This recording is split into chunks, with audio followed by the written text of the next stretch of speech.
Today's episode is an exciting episode. I have been waiting for this episode since before we began this show. Actually, it was when we were first throwing around topics and what we wanted to do. This was one of the first things, one of the first hats I threw in the ring. This is what I wanted to do. Because it touches on, to me, so closely what the three of us, our lives and where we come from, our background as far as gospel music, Christian music, and how it impacts the church as well as the world. So there was a documentary that came out on the streaming network Hulu a couple months ago called The Jesus Music. If you have not seen it, I encourage you, I implore of you to please take an hour and a half out of your day to watch it. If you've grown up in the church in any way, it will touch your life. It will bring back memories. I was watching it, seeing artists that I hadn't seen in some years, hadn't heard in some years, that was bringing me back to my childhood, bringing me back to some memories, touching some parts of my life that were good, in some parts of my life that made me remember that we still need to pray as a church, as a body of Christ. And for those of us who are, I'm going to say all of us as artists, because even though my genre is dance and performing arts, we're all artists and we're all creatives, right? So it just was exciting for me. And so I'm believing that it's going to be exciting for you. All of the topics that come up and the questions that come up from all three of us. So it starts with the beginning of the quote unquote Jesus music movement, which started roughly the end of the 60s, beginning of the 70s, which was also the hippie movement as well. And so when we were coming out of the era with just the hymns, and for the church and for the world, when people were just looking for a reprieve and help. And so, of course, music was pushing heavily sex, drugs, and rock and roll, and looking for help. There wasn't that for the young people in the church. And where was the next feeling and the next thing that you could get? So there was these young people, and you guys, I'm so sorry where my office sits. The sun is setting. I'm glad I already missed it. I already sit past my window over here, so I'll be sitting here like this. I need to work on blacking this out by next week. But there was these young people that found God, and so the music and the movement, literally a movement happened, literally from a church service in Costa Mesa, California. So the first question that is posed in the documentary, and I really wanted to ask my sisters, and I want to ask our viewers that are watching, is what was a first influence in your life musically? Whether that was, we're going to say we're talking about gospel and Christian music. And so what was the first influence that you remember that when you heard it, it was like, this is something woke up inside of you? I would have to say something that was so different to what we heard everywhere. Because we went to several different types of churches, but even still with that, I would have to say the Toby Mac, that music era, when that started coming in, because I don't remember gospel heavy metal. I wasn't born, I was young for that. I don't remember. I know it existed, but I don't remember a lot of the groups. I was a wee bit young, but I know that sound. Some of the groups gave me very heavy Queen vibes, but definitely Toby Mac. Oh, not Toby Mac, but DC Talk. That era. That when that sound came, that was so different. You didn't hear that. You heard what you heard. Especially if you were in churches and certain types of churches, you heard certain types of music. So I remember when I first was hearing DC Talk, I was like, what is this amazing thing? what is this sound? Like it was just so different for me, that I don't, obviously I'm not a musical singing artist, but it was definitely an influence on hearing other types of music and really looking for other types of music and understanding gospel or CCM isn't just these people over here. It was like, no, it is, as long as you're worshiping God, what you're doing, then it's anything. So definitely that when that DC Talk sound came out, and not just them, but that sound of music, that wave when that came in was such a big thing for me that I can remember. Right. Off the top of my head. Right. And they mentioned DC Talk, so that was the 90s, the late 80s. They blew up in the 90s. And so the thing I remember about DC Talk, which I think makes them the standout in the Christian rap genre, was there were other Christian rappers, but there was not another group that was like them. No, because they were like rock. A lot of the Christian rappers who preceded them were older. Yeah. For the most part. So, these were the young artists that we had that were closer to our age. So they had more of our sound. They had more of the message that we wanted and needed to hear. So, when I think back on, I don't want to say people's names. I don't. Oh my gosh, I don't. But say it. Don't be scared. It just means so bad. Yeah.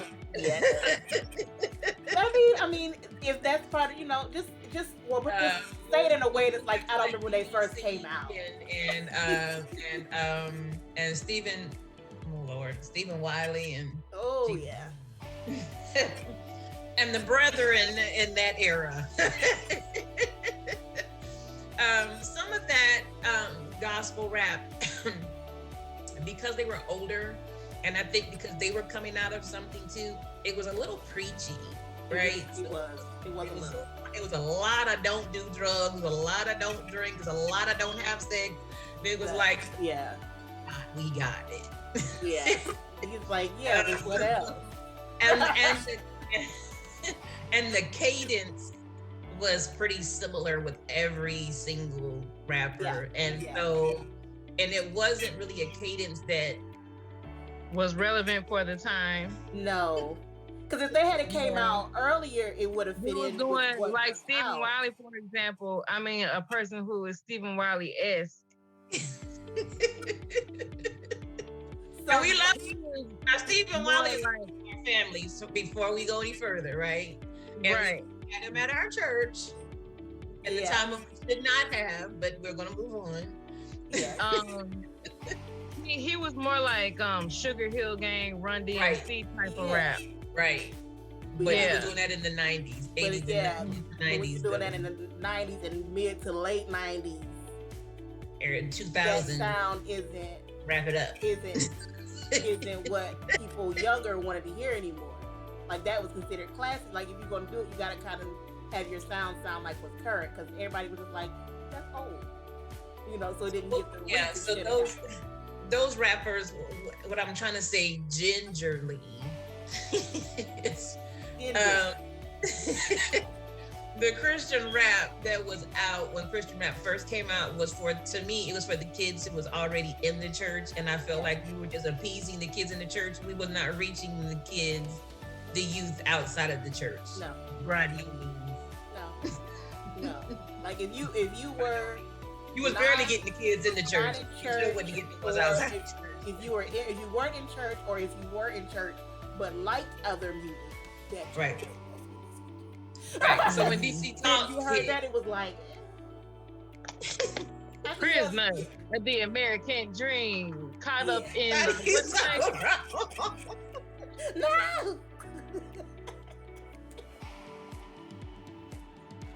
No, you didn't. Get lyrics. Yeah, I remember it. Prisoner of American Dream. I remember that. Prisoner of the American Dream, caught up in the something. I remember that. It's like wait. And what your would make it parents so won't bad? let you listen to trendy music, so here's this. Yeah, but it was like, but I just rather speak and listen to trendy music. Yeah. Yeah. Right.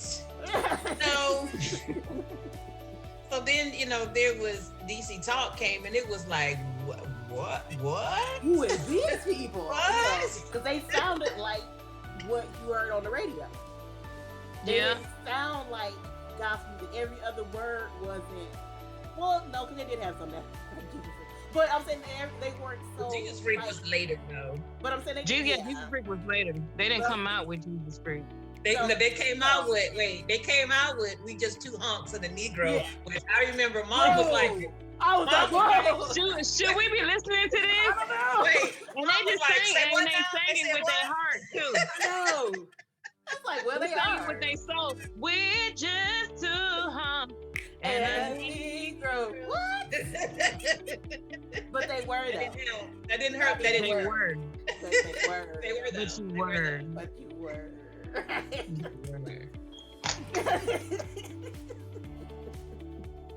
They was keeping it real, and they was from DC, so it was what it was. Yeah, but they were they weren't like, it wasn't so, don't do this, don't do that, don't do this. Right. Music. It was just good music. Right. So they were, they were able to like cross over and do way more, just because it just sounded like, especially during that time, they sounded like anybody you heard on the radio. When they sang about, this is just real. We're older now, but when they sang about abstinence, or they sing about love, sex, or whatever, they sang about, you know what, you could fall. There's temptation, where everybody else was singing about just go and get married, and it's like, Jesus, come on, they were thinking about, hey, you might want to. We understand you might want to. Like, no. I would give you scriptures. They based it on the word, but they were honest. And I think when you're talking to teenagers, you need to be honest. You can't just say, don't do it. Okay, but why? Right.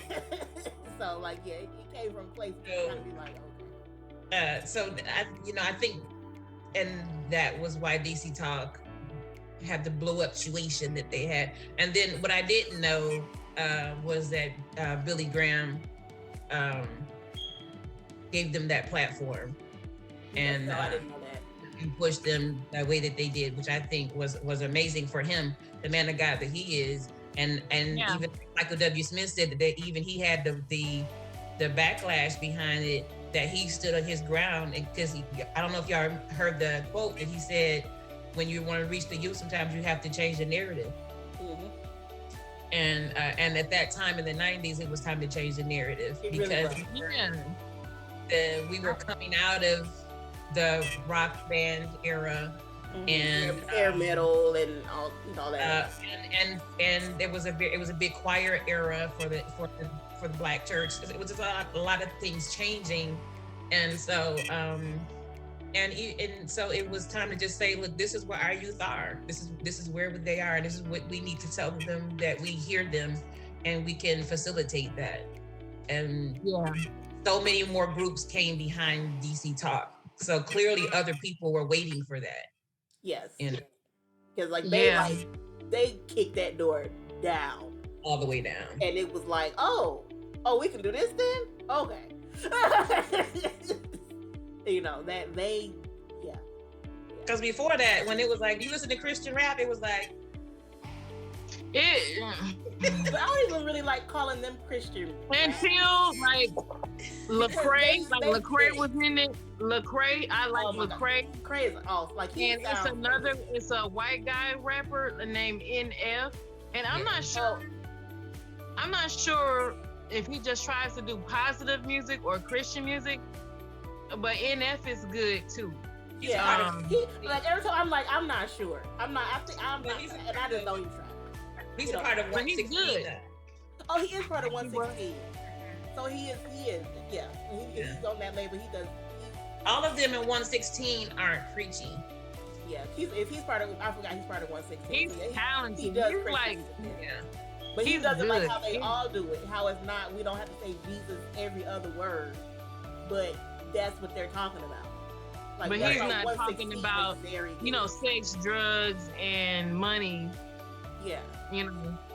Yeah, because I've heard people that are not, like on YouTube, like review him there, that are not Christian at all, that review his music constantly. He's good. He's just good, and you can't take it from him. Yeah. Right. Mm-hmm. He gives me very much cleaner Eminem vibes. Yeah, clean. Not like he's but I don't want to compare. I don't want to compare him with Eminem, but you can kind of hear that he influences him. Yeah, that's what I'm saying. He's just good. He's just good. That's what I was saying. Like the skill level is there, not like he's copied Eminem. Like he make you feel it. He done made me almost cry a couple times listening to rap. Now, when you can almost cry listening to rap, that's something. That's very good. I can't remember the name. The one he had about his mother. Mm-hmm. Oh, when he was burying himself. That one when he was talking about burying himself. I gotta do that. I can't remember the name of it. Yeah, I don't remember all the names and stuff. A lot of his stuff is So, really good. Shawnee, before you came on, Shawnee, the question that we asked that took us down this rabbit hole, which happens, went on YouTube. It does. And before you know it, it's like, how do you feed a zebra? I don't know, but you do. It's just like, you just look wherever we end, really. Like I heard the question, but I have this information. Them side videos will take you all around. You be like, how did I get here? It's 5 o'clock in the morning. I don't know where I am. And then you find out, what type of spaghetti sauce are you, and really? How do you make this is how you knit a car cozy for your whole car. Thank you. I needed to know how much yarn I would need to make one for my car, and I'm aware of this information. Thank you, YouTube. I appreciate that. Thank you. And see, people talk about you, but when somebody needs a car cozy, boom. Done. I got all the information you need. Done. This how much yarn you need. I think the people who influenced me in music the most, and I was so glad that CeCe was on there. Yes. But it's First Daddy is the first person who influenced me as far as music, and then it was CeCe because I feel like our voices are. I'm not going to say I sing like CeCe, but she was the first person who I heard that was like, dang, I think I can do, she has a similar voice to me. And that was inspirational to me. She didn't sing like hard gospel hollering to say. Like a gospel Whitney Houston to me. Right. Yeah. And I really like CeCe because she was pretty, she was fashionable. I liked her voice. It was classy, but you could still feel. Sometimes with classy music, you can't still feel the emotion. But with CeCe, she was classy, she was pretty. You could still, and you could feel what she was singing. Hi, I'm CeCe. I'm alone in this purpose. There's so much joy here. Yes. Mm-hmm. It took me like 2 weeks to get to that day. I fell asleep every time. I've had like about one track in, I'm out. Yeah. That's it. Yeah. So I would say CeCe, especially for the people in that documentary, CeCe affected me the most. I would say CeCe, Amy Grant. I love Amy Grant. I was so glad she was on there. I was so glad her and Michael W. Smith was the executive producers. Okay, what's his name? When I saw old pictures of Michael W. Smith, he reminded me of the guy that passed away about 5 years ago. What's his name? I'm not talking about. I can't remember none of his songs right now, but you know, I think you know what I'm talking. What you say? Christian music? No. He didn't George do Michael. Christian music. George Michael. Yeah, He reminded me. Yes. When I saw his older picture, I was like, yes, he was like the Christian George Michael. He as really far as was. Yeah. He really was. He really was. All right, you know, Yeah. You're not finna. No, we're not going down that route. we're not gonna be that. We're not gonna go there. We're about to get. Don't you say faith. Don't you do it.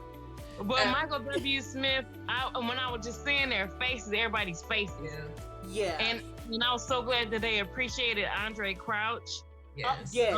He should. He got a lot of appreciation, as he should have.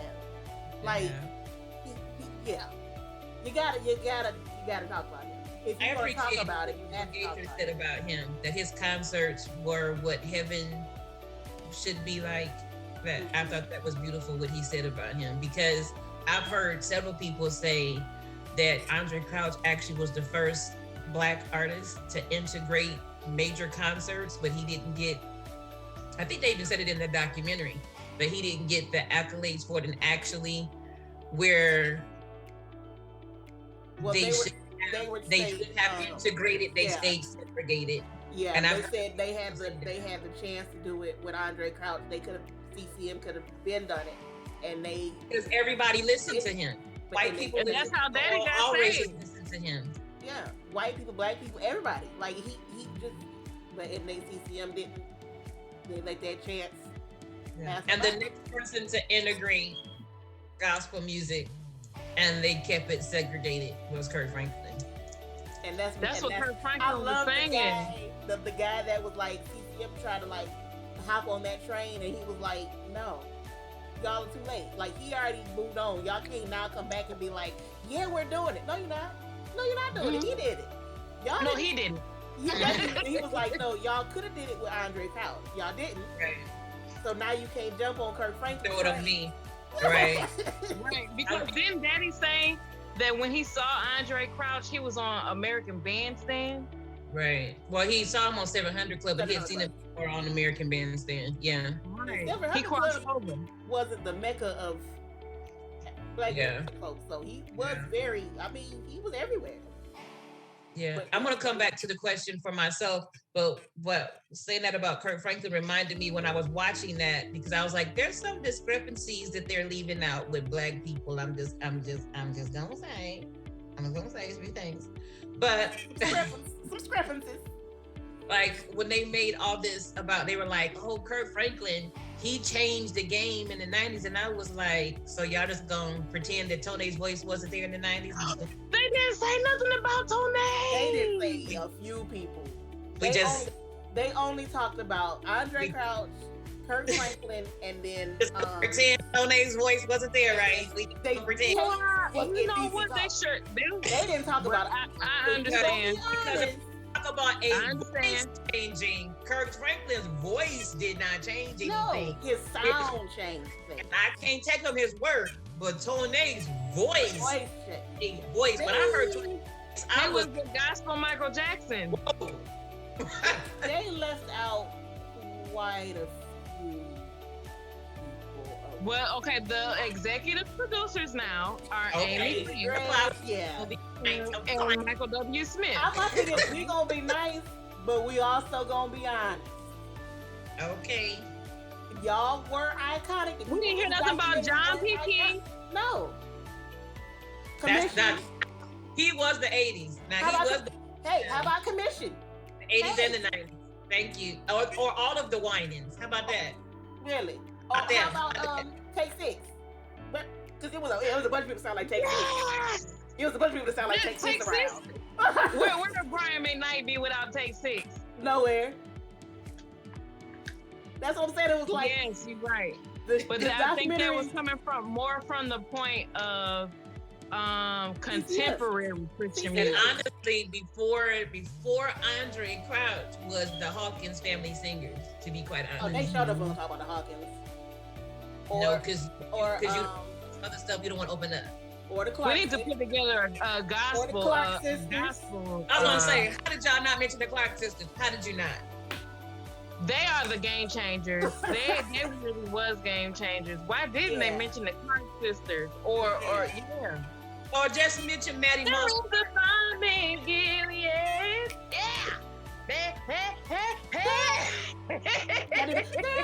Maddie Boston, you can mention Kiki, you can mention J Moss, you can mention everybody else. So, but you gotta think though, they kept talking about, and they repeated it constantly. CCM.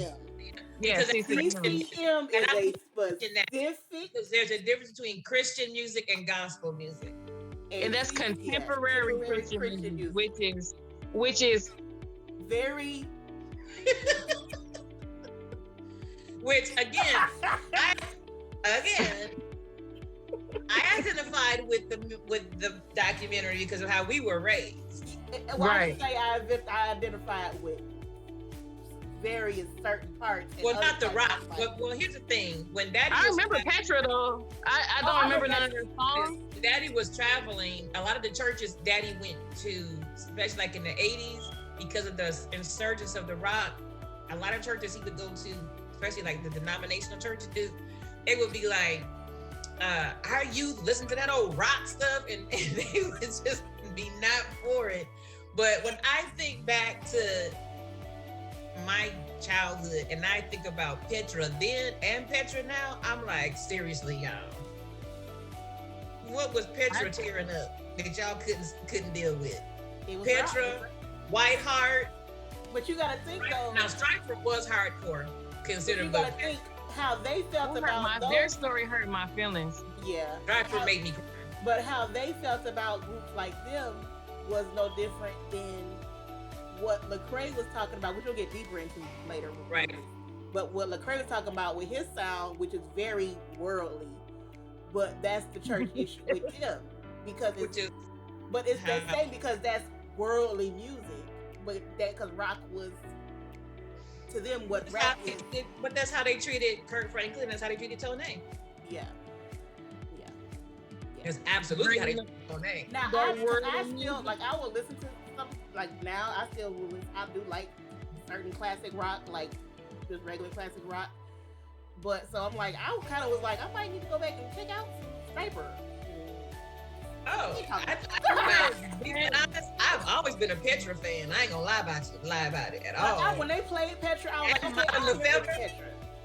I was like, I remember hearing that something of them. I remember hearing Petra's name and hearing their music at the time, but I don't remember any of their songs right now. But I remember that they were kind of like groundbreaking.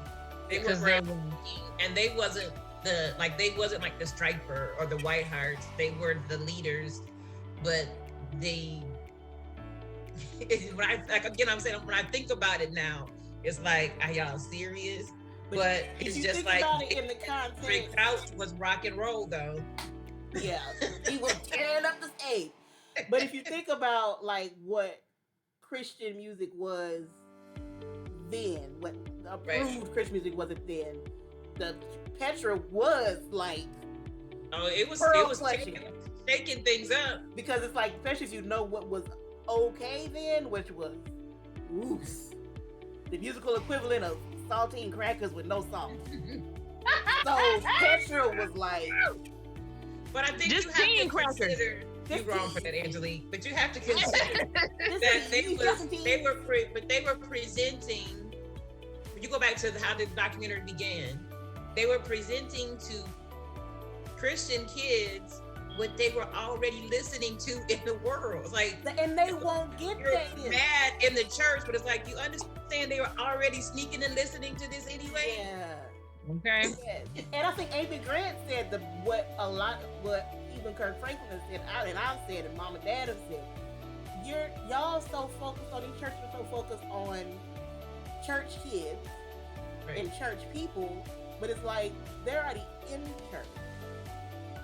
We're supposed to be bringing people to God. So to get those people, wouldn't you give them what they are used to hearing to bring them in? Right. You have to use that bait for those fish. Because if they're all used to hearing, White Snake and Queen and Black Sabbath and Aerosmith, all these type of sounds, they don't want to hear "Near My God to Thee."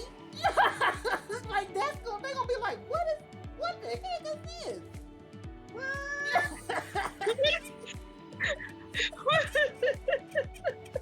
That's what they was singing. That you not gonna get. You wouldn't get, if I wasn't in church, you wouldn't get me with that. Well, get me today. I'm straight. You wouldn't get me today with that. So I'm saying, you weren't gonna get those kids with. You weren't gonna bring them in with that. No. So you had to, if you playing them something that they're almost like, oh, wait, they playing this on MTV and this is Christian music? Well, let me see what Jesus talking about. Right. That's why I like that. That's why I like so much that Amy Grant was on there. Her story really, her and Michael W. Sad.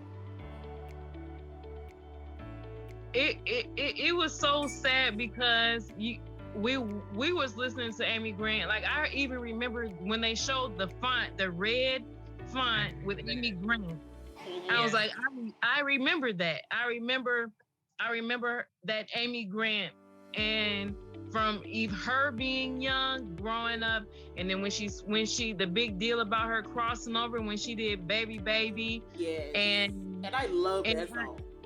Yeah, and it would just hurt my feelings when, she went through the same thing that a whole bunch of other people in life go through, which is divorce. And I remember that. She got shunned for that. I was like, man, what do you want her to do? And I don't remember who the guy was in the documentary, but when he said they liked Amy Grant because when she first came out, she was young, and she was what they thought a young woman or just a Christian woman should be. Yeah. And then when she was a real human being, it was hard for them to accept that. I remember the Amy Grant in the leopard coat and the leggings. I remember, I'm old enough to remember when the church flipped all the way out. And it was like, did you see Amy Grant? Did you see her? You see how she looking in that old leopard coat? I remember going to churches and them saying, my kids can't listen to her no more. And I'm like, because of a coat? Because her music sped up a little bit? Because she got a little bit more Aquanet in her hair? Yeah. That's all my friends use Aquanet. That's really the only difference. She teased her hair more.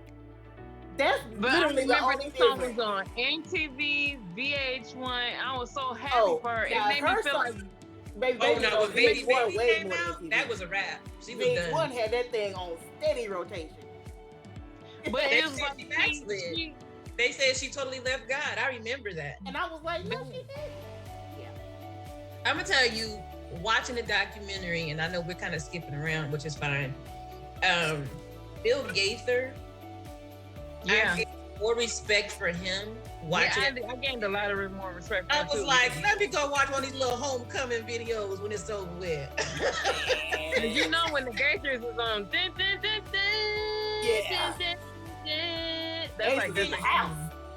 I always appreciated the Gaithers, but hearing him, his heart, the way he spoke from a heart of love and understanding and acceptance, the Spirit of God come from him. Like when he said, Reverend, I ain't gonna say the name. Swagger. No. Jimmy. Jerry talking about crying behind Jimmy. No, Jerry Falwell.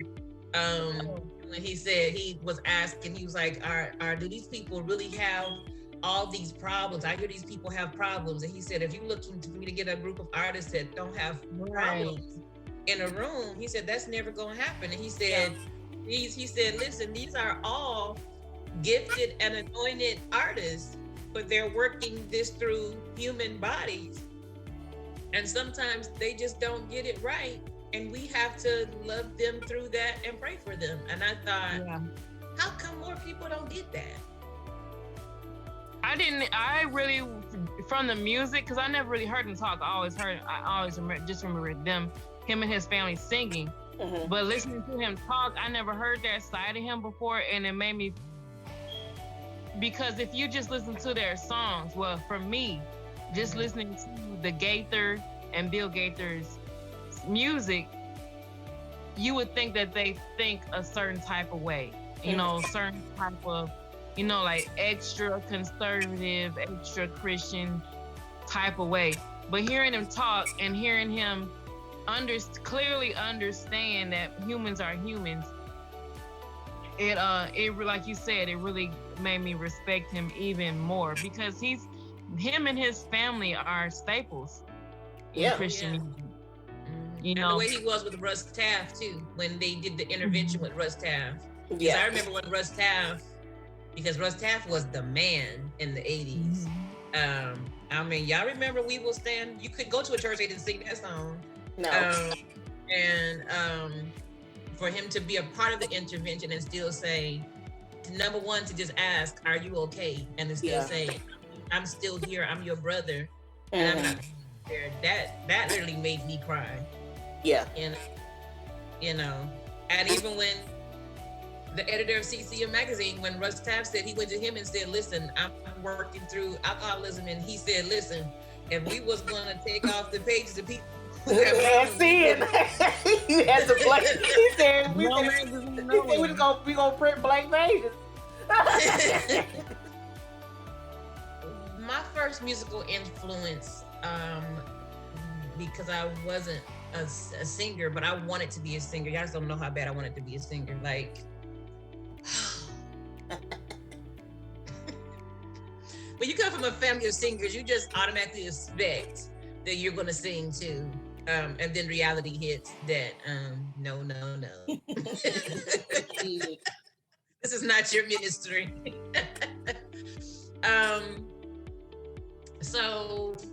But because I have such a love of the arts, of performing, of dance, and you can't love dance and the arts and not love music. One of my first musical influences I remember at a young age was an artist named Crystal Murden. And that was as young as like 4 years old.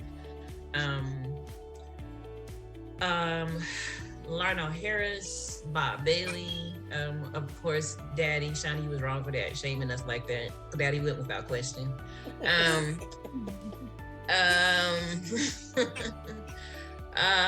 me think. Sandy, let me tell you. Crystal Lewis, why wasn't she on there? It's bad. That made no sense. She really is kind of on the fence with Christian music. Cool. Crystal Lewis. So I don't know where she is with that right now. Well, they could have still talked about her, even if they've talked about her older stuff.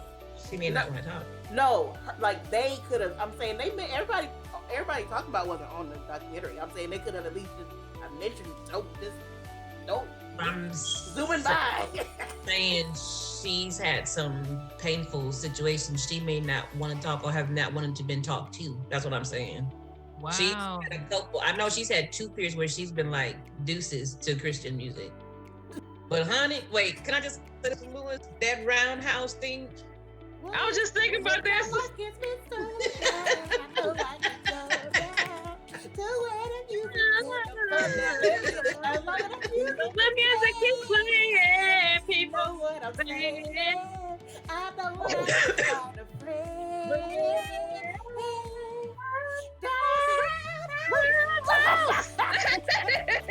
I think with Crystal Lewis, I think she had a lot of people always telling her, grooming her for who she was supposed to be. She came up in that 90s era with a lot of young artists, like Out of Eden. She was on Goatee Records. A lot of those artists on Goatee Records were being told who to be, how to sound, and what to do. Who was running Goatee? Was that Toby Mac? I don't know if he was running it. I don't think he was running it. I think he was like he wasn't running it, but I think he was a part of it. You know, Grits was on Goatee. It was a lot of them. Yeah. And a lot of those people have really gone through a lot. Yeah, I think he was like a major part of it, but I don't think he wasn't running. And to be honest, a lot of those people that were on Goatee either did go through a period where they've been honest, either they backslid, they quit, they went somewhere else and did something else. Like, it was some stuff that literally happened with that label, because everybody seemed like they would go to something happened with them. I used to love Out of Eden. Out of Eden, I used to love them so much. Virtue. Yeah. That was all right. but anyway. Was Trinity 5-7 on Go T2?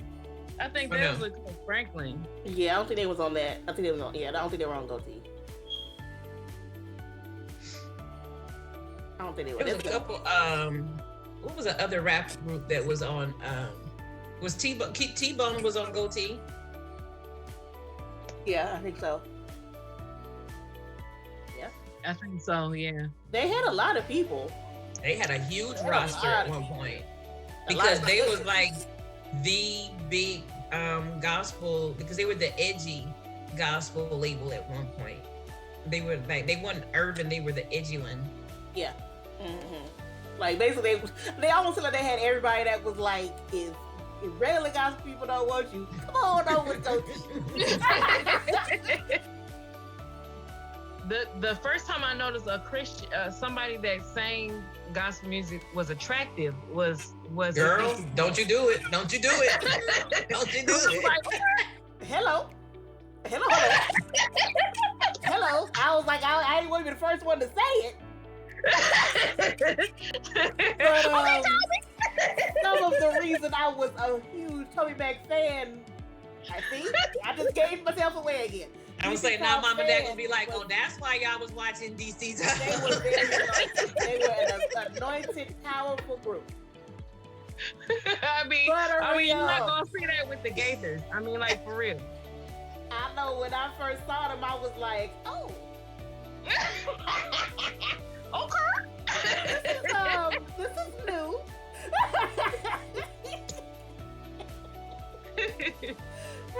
It was my awakening.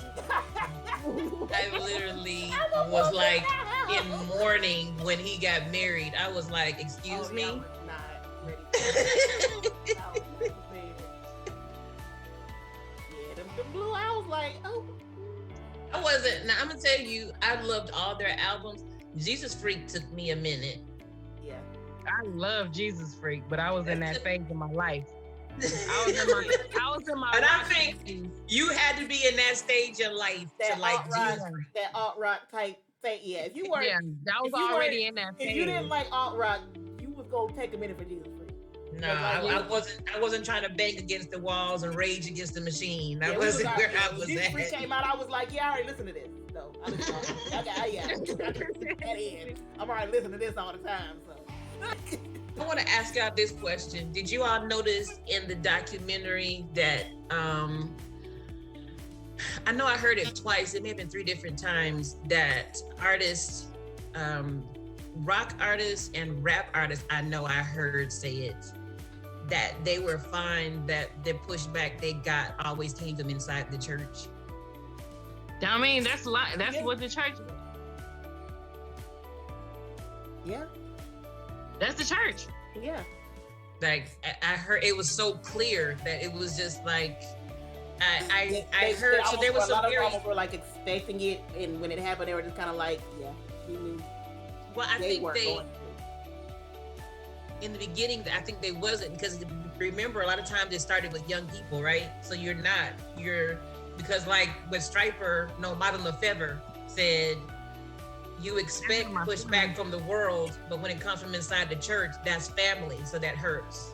Striper he was talking about Striper hurt. Striper was hurt because Jimmy Swagger did that, and they said that was like their pastor. Wasn't even the church; it was specifically him, because he was like, "That's how we got us saved." But Striper and Model Lefevre had the same experience. I think they had a different relationship because it was the same preacher, and there was a phase. I said I was gonna come in here and not say certain people's names over and over again, but it is what it is. You're gonna watch the documentary and see it. But there was a phase, like in the 80s for sure, the 80s and 90s, when people like a Jimmy Swaggart, they would holler and preach about people And it's one thing to say, I'm concerned about a spirit, right? But when you're saying, you're holding up not just rock music, but you're holding up these people's album. Yeah. You're saying this group is sending your kids to hell. That's such a trend. I think that was a trend. Attack. Huh? Yeah. I think that was a trend during that time. It was. That's why I said it was more than Jimmy Swaggart, but he did it like almost every week for like years. Like he was just. When that guy said he was like, he was going on about, and he was like, let me put my glass on. So he talked about it. He's like, I put my glass on. He was like, oh, that's me. That was Milo Lefevre. That was Milo Lefevre. He was like, oh, that's. That's sad. Said, our Aunt Esther and Aunt Kathy, they've been going off in the comments naming people. So they said Walter Hawkins Choir, Andre Kraut, CC. Yeah. I love Amy Grant, Crystal. You gotta say it. Crystal Lewis, come on now. Beauty for Ashes. Yes. Oh yeah. Yes. Crystal Lewis should have been on there. They was wrong for that. They may not have contacted her again. Some folks don't want to talk no more. Yeah. Some people just may be like, I'm done. She was. And you talking about Aunt Kathy, and I've been looking at myself in the camera like, dang, I look like Aunt Kathy right now. And Aunt Esther, both of them in there, they just been naming folks. Yeah, yeah. But like, when you were saying you saw it with Cece as one of your influences, I remember when Kathy and I would listen to music when I was younger, and Kathy remember this. She would never let me do the Cece duet part. She would always say, "I'm Cece." She would always relegate me to BB or some other whining. Oh, that's dirty. Not some other whinings. Who was the little whinings that they went and let sing? What was his name? Daniel. Yeah, it was Daniel. The fact you had to ask that question answers it for you. That's bullying. I know the grandkids more than I know that old boy. Okay. I know the in-laws, Vicky, more than I know old boy. For real, because there's some people I thought was in the family, and I was like, oh no, they married in? No, they married in. Vicky was the in-law. She's still doing better than Daniel. I thought she was a Winans. The one on Greenleaf, she a grandchild. It's the Winans on Greenleaf? Yeah, the one that played the youngest daughter. She was a Winans. That's who? No, that's Carvin's daughter.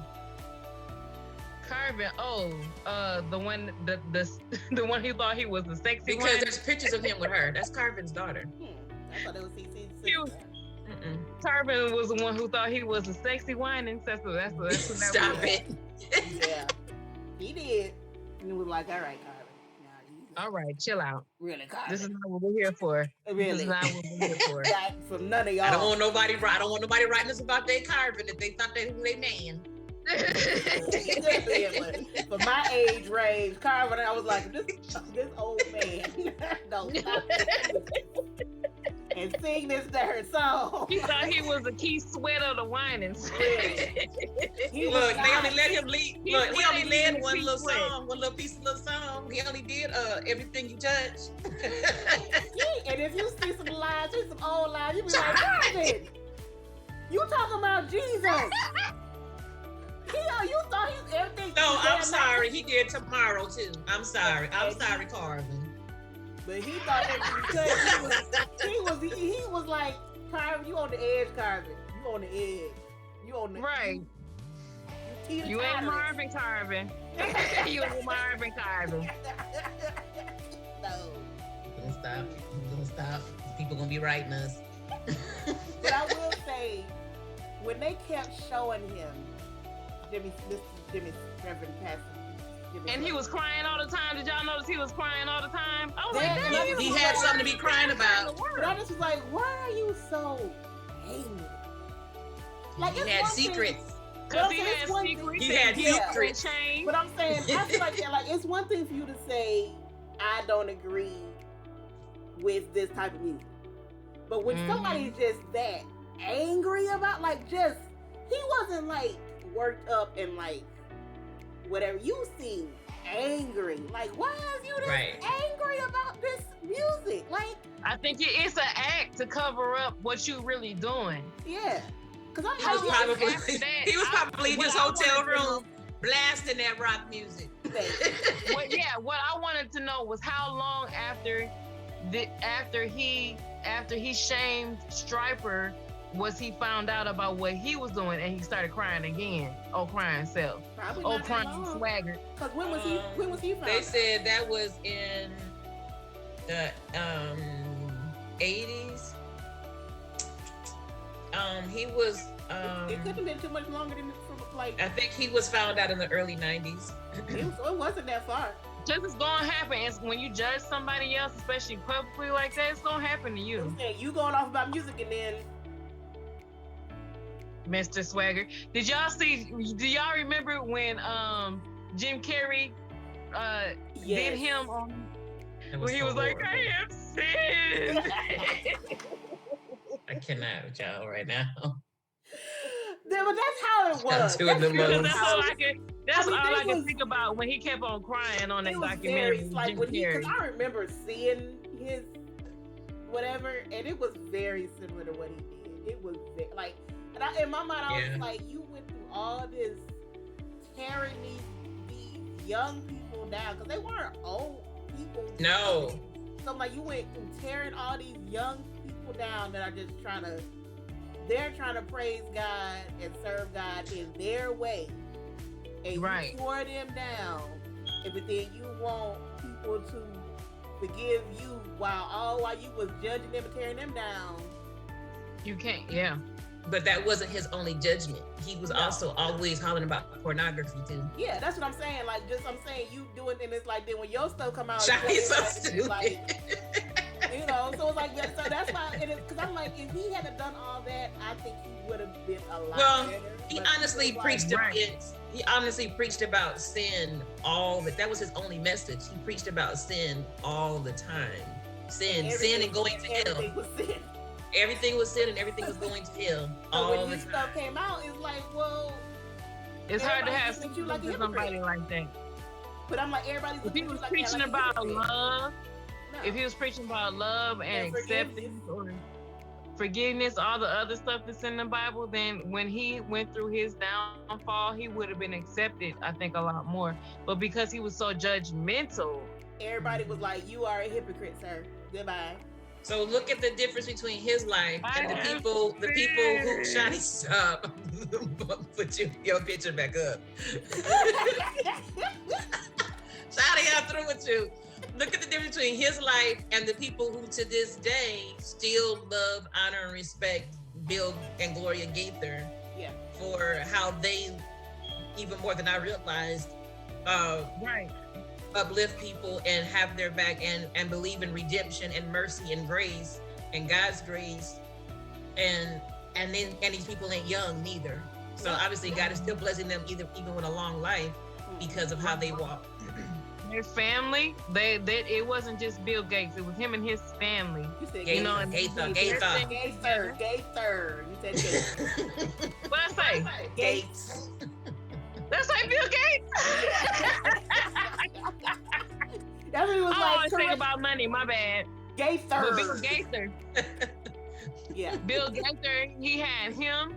Then he had him and his family, and you haven't really heard too much about them. And listening to him talk, I can see why. It's because he's understanding, and he's created relationships with people, and he didn't take the judgmental route, which I think maybe if he would have took the judgmental Christian route, then maybe he wouldn't be where he is right now. But he's been able to have consistent success.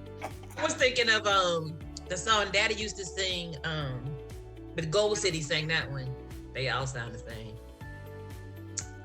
Daystar. Uh-huh. Oh yeah. You know, some of the songs Daddy used to sing, when I really heard the actual people that sang it, I'm like, yeah, That's not I've done that before, and I'm like, that's not how the song sounds. I don't think you're supposed to sing it like that, ma'am. Is this a cover? This is not the original. This is not how it sounds. This is not the song I'm talking about. that's how I felt when I listened to Daystar, and I was like, that's not, no. You didn't. You were supposed to. You supposed to take it up at least 2 more octaves and hold it a little bit longer. I'm gonna say you how it's supposed to sound. I'm gonna see you. And put little Larrys on it. Yeah. Ain't no Larry. No Larry. Ain't even no regular song. The other song I heard, Not even Morton's. Midnight Cry, and I was like, why they messing this song up like that? Midnight Crying. Not crime, Midnight Cry. I said, how does it go? You think I'm about to sing this song on this live telecast, ma'am? Okay, now you gonna have me thinking about it all day. Yeah, it's a bit Why your daddy asked me to sing it to you? Because I know I heard that title before. His song that he talks about at the midnight cry, we'll be going home. Oh, at the midnight cry. Sing it, Angie. Sing it, Angie. You know that song. You know that. You know. And when the trumpet sound, we'll be going home. Is that Bill Gaither? It is one of the Gaithers. That is a Gaither. Yeah. But it don't sound like. No. I remember that title, but I can't remember the and song. when you hear them sing it, you're gonna be like, that ain't how my daddy sings. That's not the song. That's not the song. That's not the. That's other one is this song sound like a mayonnaise sandwich. I know. It's also, another one is bow on my knees and cried holy. Oh my God. No. You can't listen to nobody else. Y'all. I was like. Sound like Little House on the Prairie. No, thank you. No. I'm good. Thanks. I'm good. Thanks. You're welcome. Wait, he's shiny. I'll pass that back. I'm good. Is that what you got? I'm good. Okay. Y'all sound like how white plain toast tastes. That's Yeah, what y'all toast. sound like. It's toast. It's white bread toast, but when you take it out right before it reaches its optimal crispiness. So it's just a little bit mushy, a lot dry, real with nothing on it. No butter, no jelly. Have you nothing. actually heard the actual Artisan Feel the Nails? See, y'all ruined on Daddy. You need to actually heal the nails. Because I was like wanting to play like songs before that I knew, but I was like, I wanted to play it, but like in church or something, because they're like Daddy's song. And I'm like, you'd be like, I can't play this. Feel the nail. No, I don't. I don't feel anything. You know what? You know, toward the end of Daddy traveling, he would, and not that, I mean, he was extremely anointed, still is, but he have a way that he ministers that I noticed that, and somebody pointed this out, that we would mimic the way that he sang, that like even the way that he did his hands, the way he would introduce the songs, and we would all do it. And I was like, We did. When they say, every time I fail, you can say every time. You gotta can't just say every time, because that's what it was doing, and it sounded like tapioca. right. Really? He doesn't sing crucify. He asks, can you hear the crowds cry? Crucify. No. Crucify. And they just was like, I don't know what they did, but that wasn't it. It wasn't that. It was like, I can't hear anything. It was like, what? How can I make this song sound like nasty behind cottage cheese? How How can I make this song sound like fat-free cottage cheese?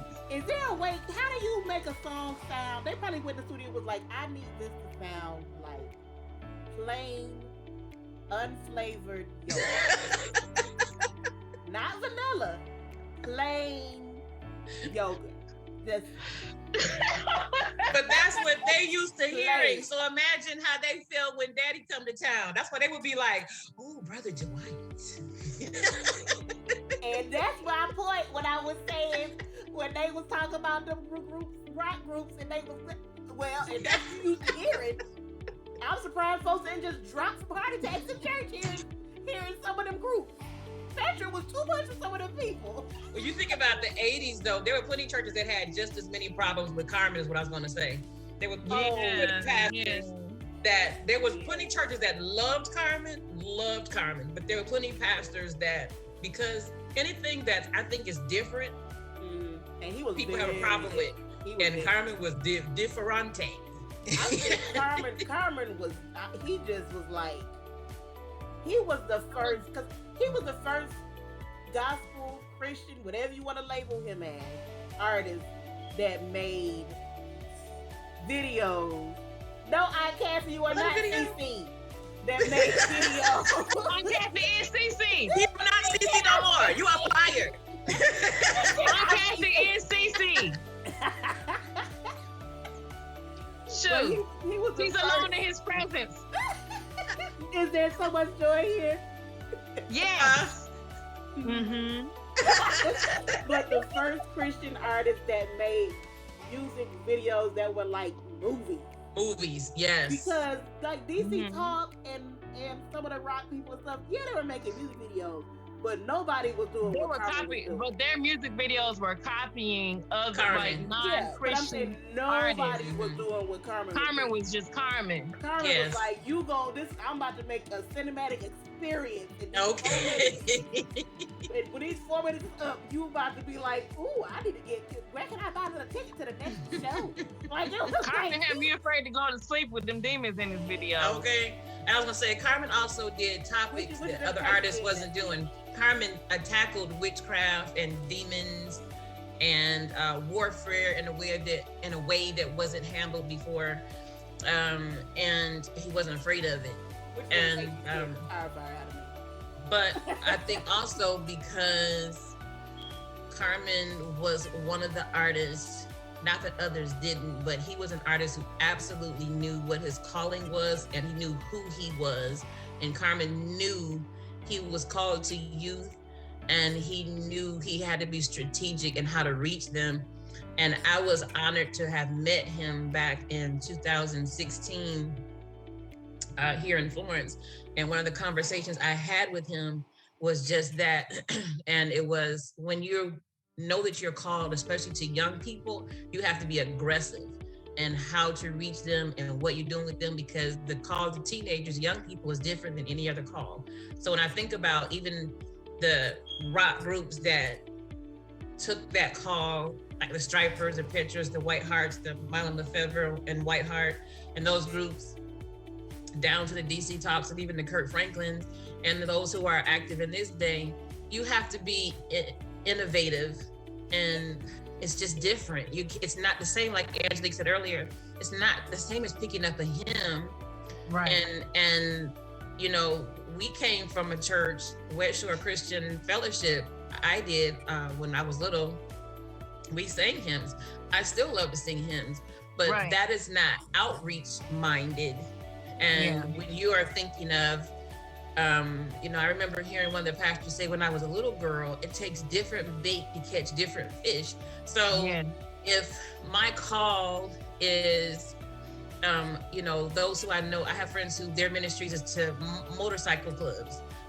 Well, I can't go out there necessarily in my clergy collar and with, you know, a certain way. I'm gonna have to reach those fish the way that they need to be reached, which means I need to gear up and get on my bike and go reach them.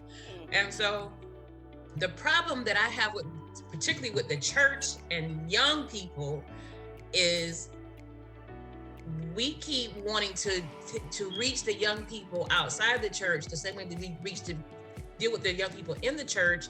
And then we also take the young people in the church and we have them so indoctrinized that we still keep forgetting those are still teenagers. Right. And we somehow forget we used to be teenagers and we have a testimony, or what our testimony was. And so I thank God for the blessing to be called to work with young people. It definitely takes a lot of work, and it's not for everybody. And if it ain't for you, then shut yourself down and let somebody else do it. All right. So I would like to ask these questions personally. For all three of us are artists. We come from a family of artists. For three of us having to deal with the industry, going out, whether it's singing, dancing, performing, even modeling, but I'll deal with singing and dance, and dealing with even just the church. Have you dealt with racism, whether it's you directly or witnessed it? How have you handled it, and how would you like to see it handled going forward?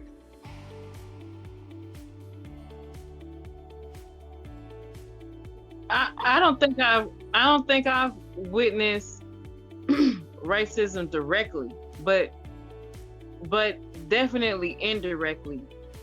And I was thinking about when you were talking about just now, what came to my mind was Ron Canoli. Mm-hmm. And that I wonder, did he feel like he had to do worship music in the way that he did it to assimilate? Kinda, yeah. And did he ever want to do music in a different way? Because like the way that Ron Canoli was, and I think he should have been on the documentary too. That would have been good, because they did do some praise and worship. Mm-hmm. Yeah, and praise and worship to me is, because I feel like the other music is like, it's like, I don't know, mood music or outreach music, but worship music really is Christian music to me, because that's when you talk to God directly. Right. Mm-hmm. Right. And they started off talking about Maranatha actually from in the very beginning. That was what they first started talking about. Mm-hmm. Yeah. But I think that when I listen to Ron Canoli, I feel like maybe that was his genre. It could have been, but if racism didn't exist, what would Ron Canoli really have wanted to do? And other people who, like they was talking about Chris Tomlin and his music. I think his music is really powerful, and it is a lot of songs that we sing that we don't know is his. Mm-hmm. But when it comes to African American artists or just artists of color, because and something else I noticed is in this documentary specifically, it was just black and white people. Yeah, I noticed that too. It was not a lot of black people at that. Mm-hmm. Right. That's why it is like I didn't, it's like you don't, I don't want to be one of those people that paints everything with that brush, but I'm like, there's definitely more black people you could have mentioned. There's definitely more Hispanic people you could have mentioned. Like there's like the people that they did speak about, okay. Yeah, right. Andre Crouch, C.C. Winans, and Kirk Franklin. Yeah. So Andrew, regarding racism in the church and in the industry that we're in, have you experienced it personally, or have you experienced it indirectly? And how have you handled it, or how would you like to see it addressed, especially in the body of Christ? I can't say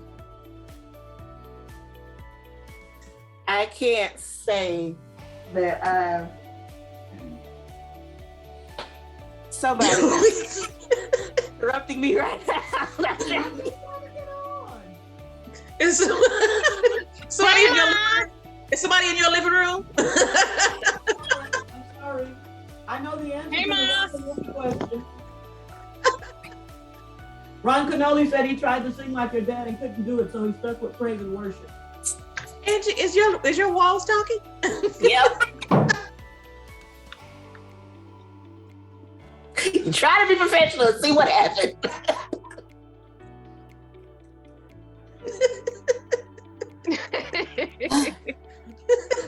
I can't say that I was all on my dick. That I can't say that I necessarily experienced racism in church. Mm-hmm. Of course, I've experienced it, Mm-hmm. in life. I have experienced judgment. Yeah. Plenty of that. But I can't say for sure I've experienced racism. I can't definitely say that. And what was the second part of your question? How would you like to see it handled, especially in the church? Admit it's there. Yes, that's the first That's step. part of the problem. Like they won't admit it exists in church. They act like this, it admits it exists in the world, but not in the church. Yeah, it's definitely it's definitely in the church. Yeah, it's in the church. It is, it's, if they would admit it and look at it and call it what it is, it would be a lot better. Yeah. Did y'all remember the part where Kirk Franklin was trying to talk to that man, and he wouldn't even shake his hand. He wouldn't shake his hand.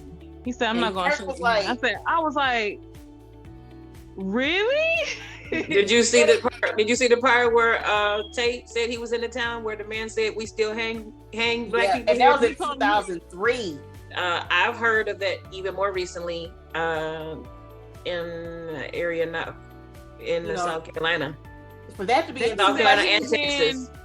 Then Daddy say he was in we was in Virginia or West Virginia, and he was just out walking after a concert, and somebody threatened him in a way just like that. I forgot what state, but I know I recently, maybe a year or two ago, someone said that happened to them in Texas, and I've heard it happened here in South Carolina too. People are definitely still getting hanged. Mm-hmm. That's when people just need to stop acting like this. That's gonna always irritate me in church, outside church, when they act like racism ended in the 60s or something. Like, what planet are you on? Like, what are you doing? That's because people love Trump so much because there isn't any racism. Okay. But they even with that, they try to make it seem like he almost like it didn't exist before him. Like, no, that's not how it works. Like Trump brought racism back. But because people think of racism as me calling you the N-word, or because I'm willing to beat you or call you out your name, and that's why you need to look at your heart and look at what racism truly is. I have experienced racism, unfortunately, in the church, and I have experienced racism inside religious organizations.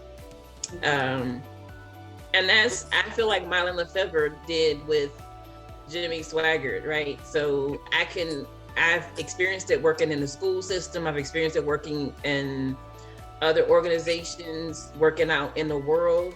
I'm built for that. Like, that don't even really faze me. But when I'm experiencing amongst the people that I pray with, right, that I read a Bible with, that you are hugging me, calling me sister, I call you brother, that hurts. That, you ain't got to call me the N-word for me to understand what I'm looking at. Because if at the same time that I still hear you say those people, or you people, or you're one of the good ones. Right. So I used to be the area coordinator for the National Day of Prayer Task Force for 8 years.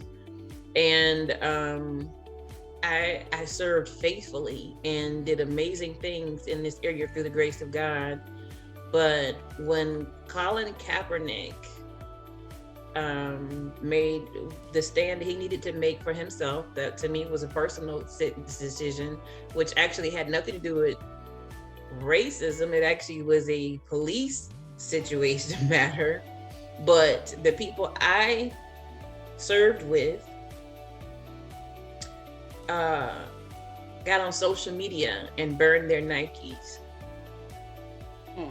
How am I supposed to feel when I sit at prayer breakfast with you?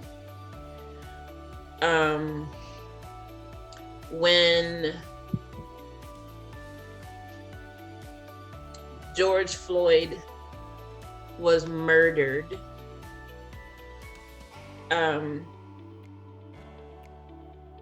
all of us are in charge of our cities, our counties, and then our areas and in our states. I was over the areas. So I was in charge of 13 different cities, prayer areas. I asked, what are we going to do about this?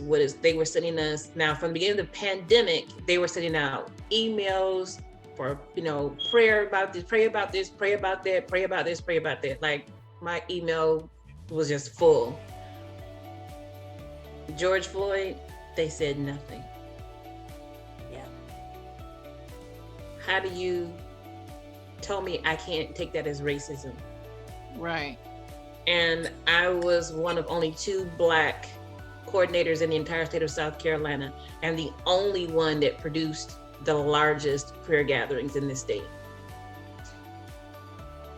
I was told, just do whatever God tells you to do. We don't have anything to say. We don't want to take a stance. But you taking plenty of stands over a virus.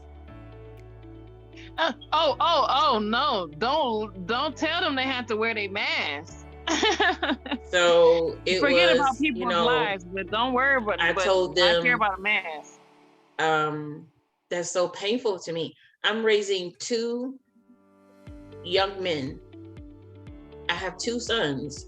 Right. That every time my sons leave this house, I have to pray or leave their homes that they make it back home safely. Even before that incident. So I asked them, I said, so what do you tell me as your sister? What do you tell me then? How do you pray for me? How do you pray for my children? It was, well, we just trust everything will be all right. Resignation papers went out. And I think that people don't understand how that sounds, how that feels, because anything happens to anybody else's child, I'm concerned.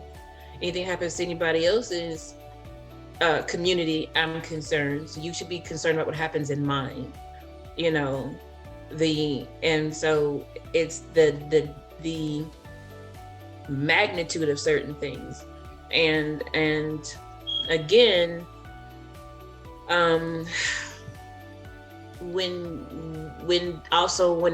I started hearing pastors and ministers and preachers attacking each other and calling names to each other, and it was, I didn't sign up for this. And not even just this organization, in other situations, you'll rarely find me in certain circles because that's just not what I want to do. So those type of things are hard for me. And so I absolutely know what that feeling feels like.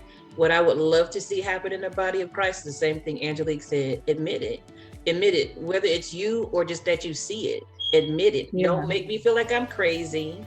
Don't tell me that I'm too militant. Don't tell me that I'm wrong. Don't tell me that I'm emotional. Don't, even if you think that something could be a concern with me, then just pray for me, but don't correct me and don't judge me. And my neighborhood is not yours, and my reality isn't yours. My family isn't yours. What affects my family doesn't affect your family for the most part. So some of the things that I'm telling you just isn't your reality. So you should probably just listen. Yeah. And I wish that would happen more. I still go to churches and I see segregation. That blows my mind. I still go to churches and I see white people and black people sitting separate. Why?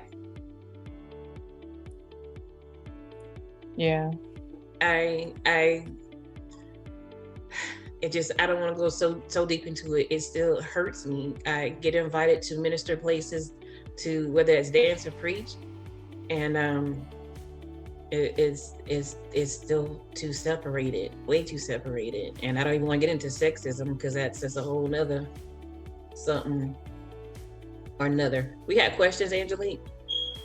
Yes.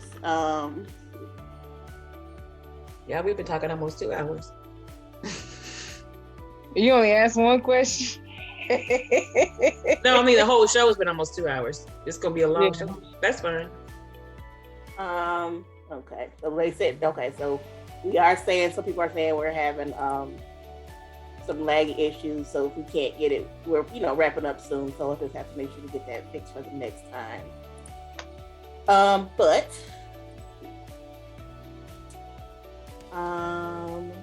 we have Greasy Granny said beautiful singing.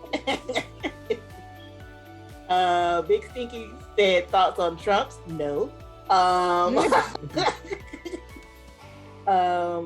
No_deep. My friends Big J and Brit just got married. Can you congratulate them? Congratulations!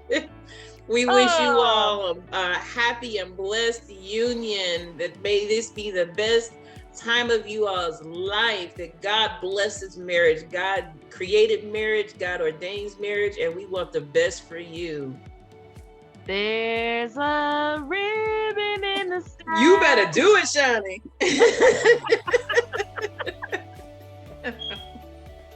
For I love. She wasn't done. Mary, did you know? Only from her brother. Daddy, that's the only version that exists. What? Yeah, right. Mary, did you know from Daddy's version? That's the only version that exists. There's no other version. Right. Carmen, that's the truth. Carmen, Lazarus come forth. Yes. Is that on Kathy? That's on Kathy-ish. That's on Esther. Oh, okay.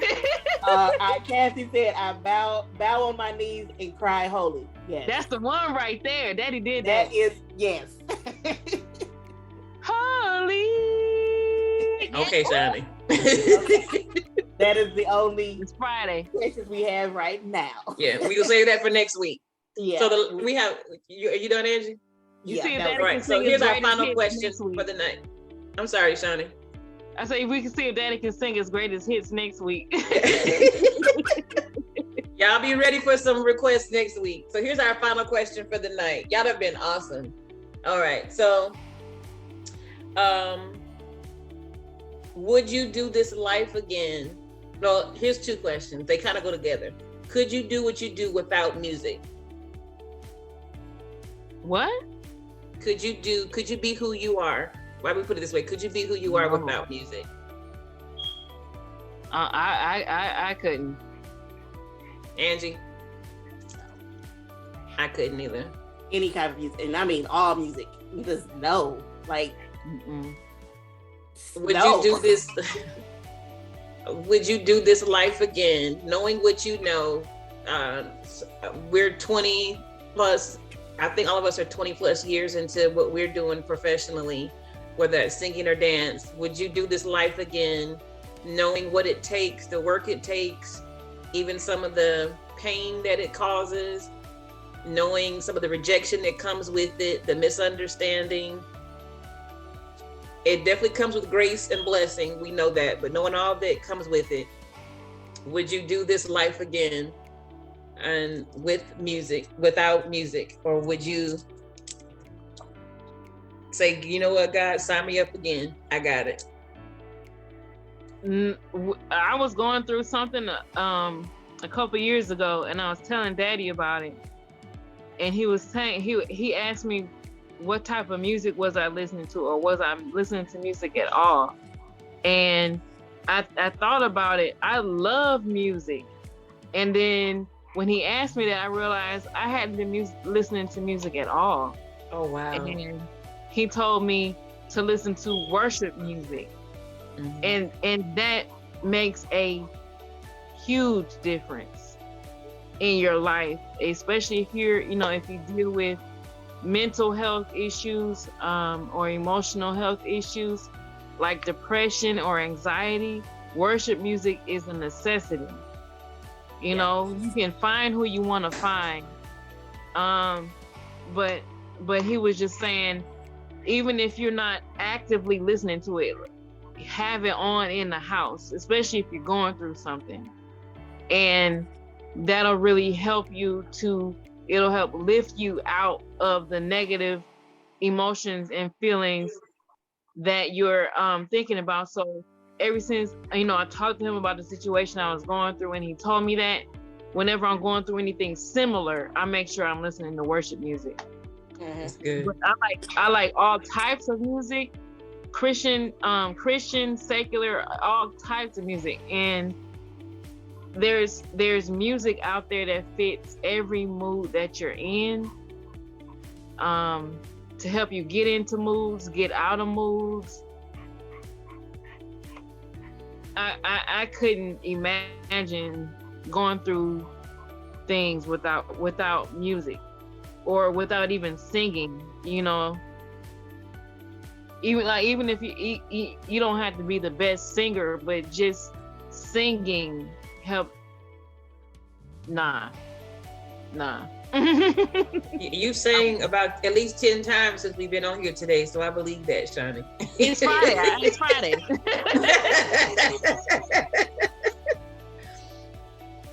Y'all was saying the names of the songs without singing the songs. I had to sing the songs. Oh, okay.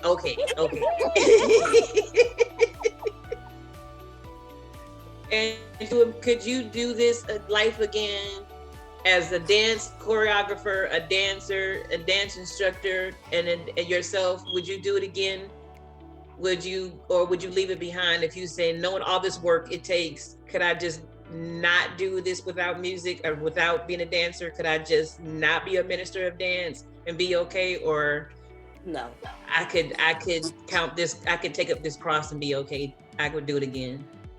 No, I would need to some other way to express, cause like I don't really sing like that, but I'm like, dancing is, I could not dance. I could not have that outlet. I don't see me not being able to have that outlet. Right.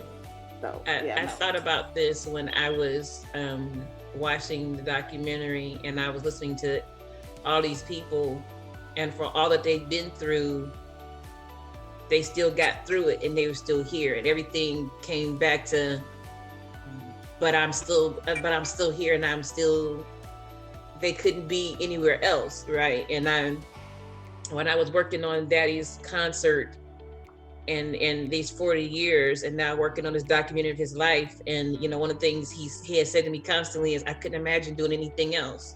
And before even he was doing gospel, he was singing. And so I think when something is innate, when it's something you're meant to do, you couldn't do anything else. And, I joke all the time that I'm not a singer, and I can sing if it's just necessary. If it's just, y'all just ain't got no background singers and you just need somebody to hold a microphone down. Period. You can sing, period. You can sing, period. I am gifted in dance. And, one of the things I thought about was, I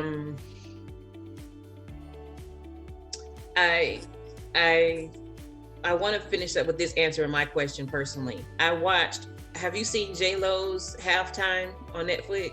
I need to see it. I haven't Girl, seen it. It'll make you cry. It'll make you cry for this one reason. When she's talking about everything leading up to, she was, hoping she was going to get the award for Hustler, and she wasn't getting it. She didn't get the Emmy, and then she didn't get the Oscar nod. And she's breaking down, and she was like, I was about to quit. And right after she didn't get the Oscar nod, she said she asked herself, but what did I need it for? Because what I do this for is for the people who write me and say, your music saved my life. You encourage me. You being a Latina makes me feel like I'm good enough. And as soon as I saw that, I think it was Monday, I just burst into tears. And I thought I needed just that, because for years, you two went to school for dance, but I didn't. And for most of my life, I've had people that will say to me, well, you're not really a dancer though. Well, you're not really qualified to dance. But I'm the one who trains dancers, trains dance teams, trains leaders, who's traveled to go do what I do. And so you'll have people that will, in their own ways, try to disqualify you. Even the people who send for me to go do work. Right. And so I thought, for all of the times that I have cried, all the times that I have, in my stupidity, looked to other people to validate the anointing on my life, and I've been doing this since I was young, I would do it again in a heartbeat, because I feel like Angelique, I couldn't not dance. I have danced weeks after surgeries because I can't not be still. Music speaks to me in a way that nothing else in life speaks to me. Right.